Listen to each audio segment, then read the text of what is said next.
দিচ্ছে। ভালো ব্রুডাউডেনার টাকা নেই বলে কি লাভের মুখ দেখতে পারছেন না? এই হতাশা কিন্তু শুধু আপনার একার না, হাজারো খামারি ভাই এই একই সমস্যার মধ্যে দিয়ে যান।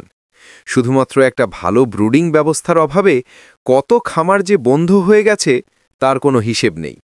কিন্তু আর চিন্তা নেই, আজ আমি আপনাদের দেখাবো কিভাবে বাজারে দামি ব্রুডারের পেছনে 1 টাকাও নষ্ট না করে মাত্র 100 টাকা বা তারও কম খরচে আপনার ঘরে থাকা সাধারণ জিনিস দিয়েই একটা দারুণ কার্যকরী ব্রুডার বানানো যায়। আমার দেখানো এই পদ্ধতিতে আপনার একটা বাচ্চাও ঠান্ডায় বা অব্যবস্থাপনায় মারা যাবে না, ইনশাল্লাহ। অধ্যায় 1, কি কি লাগবে। চলুন দেখে নেই এই জাদুর মতো ব্রুডারটি বানাতে আমাদের কি কি জিনিস লাগছে। জিনিসগুলো জোগাড় করতে আপনাকে একটুও কষ্ট করতে হবে না, কারণ সবই আপনার হাতের কাছের জিনিস।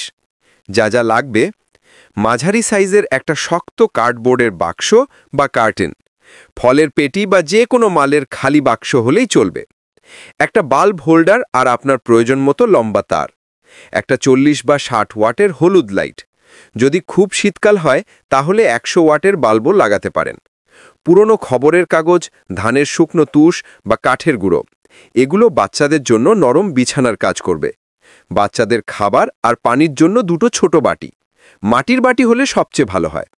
আর সবচাইতে জরুরি যে জিনিসটা লাগবে তা হলো আপনার ইচ্ছা আর এই ভিডিওটা শেষ পর্যন্ত মন দিয়ে দেখা। অধ্যায় 2, ব্রুডার তৈরির সহজ প্রক্রিয়া। এবার আসল কাজে নামা যাক। আমি আপনাদের পুরো ব্যাপারটা ধাপে ধাপে এমনভাবে দেখাবো যেন আপনারা খুব সহজেই নিজেরা এটা বানিয়ে ফেলতে পারেন। ধাপ 1, বাক্সটা রেডি করুন। প্রথমে কার্ডবোর্ডের বাক্সটা ভালো করে পরিষ্কার করে নিন। খেয়াল রাখবেন ভেতরে যেন কোনো পিন বা ময়লা না থাকে। বাক্সের উপরের ঢাকনাটা এমনভাবে কাটুন যাতে এক পাশ লেগে থাকে আর সহজে খোলা বন্ধ করা যায়। বাক্সটা অন্তত 1.5 থেকে 2 ফুট উঁচু হলে ভালো, তাহলে বাচ্চারা লাফিয়ে বাইরে আসতে পারবে না। ধাপ 2, আলো ও তাপের ব্যবস্থা। এখন সবচেয়ে জরুরি কাজটা করতে হবে, তাপ আর আলোর ব্যবস্থা। হোল্ডার আর তারটা নিয়ে বাক্সের ঢাকনার ঠিক মাঝখানে সেট করতে হবে। ঢাকনার মাঝে একটা ছোট ফুটো করে হোল্ডারটা ভালো করে লাগিয়ে নিন। মনে রাখবেন বাল্বটা লাগানোর পর মেঝে থেকে অন্তত 1 ফুট ওপরে থাকে। বাল্ব যদি মেঝে বা বিছানার বেশি কাছে চলে আসে তাহলে গরমে বাচ্চাদের ক্ষতি হতে পারে, এমনকি আগুনও লেগে যেতে পারে।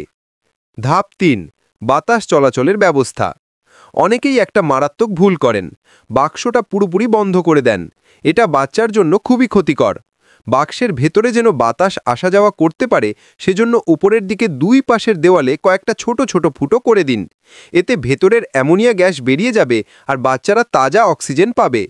ঠান্ডা বাতাস ঢোকা আর নিয়ন্ত্রিত বাতাস চলাচল কিন্তু এক জিনিস নয়। ধাপ 4, নরম বিছানা তৈরি। ব্রুডারের মেঝেতে 2 থেকে 3 ইঞ্চি পুরু করে শুকনো তুষ বা কাঠের গুঁড়ো ছড়িয়ে দিন। এগুলো হাতের কাছে না থাকলে কয়েকটা পুরনো খবরের কাগজ ভাঁজ করে বিছিয়ে দিতে পারেন। এই নরম বিছানাটা বাচ্চাদের গা গরম রাখতে সাহায্য করবে আর ওদের মল চুষে নিয়ে ব্রুডারকে শুকনো রাখবে। ভেজা বিছানা কিন্তু রোগের ফ্যাক্টরি, তাই এটা সবসময় শুকনো রাখা জরুরি।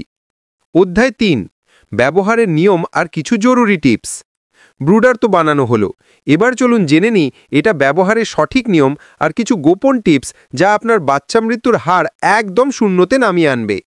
তাপমাত্রা ঠিক আছে তো? ব্রুডিংয়ের প্রথম সপ্তাহে তাপমাত্রা 32 থেকে 35 ডিগ্রি সেলসিয়াসের মধ্যে রাখাটা খুবই জরুরি। এরপর প্রতি সপ্তাহে একটু একটু করে তাপমাত্রা কমাতে পারেন। থার্মোমিটার দিয়ে মাপতে পারলে তো খুবই ভালো, কিন্তু এর একটা সহজ উপায় আছে। বাচ্চাদের খেয়াল করুন।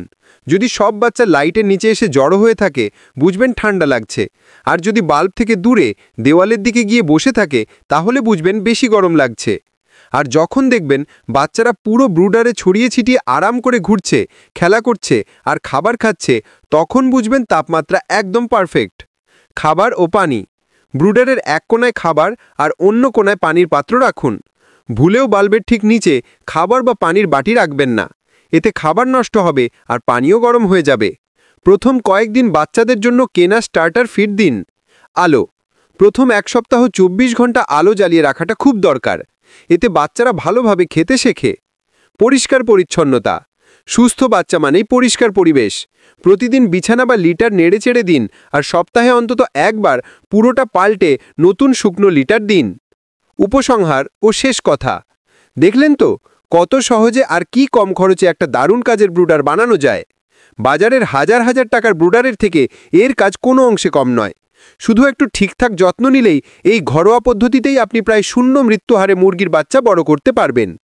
যদি এই ভিডিওটা আপনার একটুও কাজে এসে থাকে তাহলে অবশ্যই একটা লাইক দিন, আর আপনার মতো অন্য খামারি বন্ধুদের সাথে শেয়ার করতে একদম ভুলবেন না। আপনার কোনো প্রশ্ন বা মতামত থাকলে নিচে কমেন্ট করুন, আমি সব কমেন্টের উত্তর দেওয়ার চেষ্টা করব।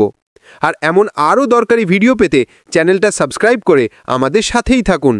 সবাই ভালো থাকবেন, সুস্থ থাকবেন।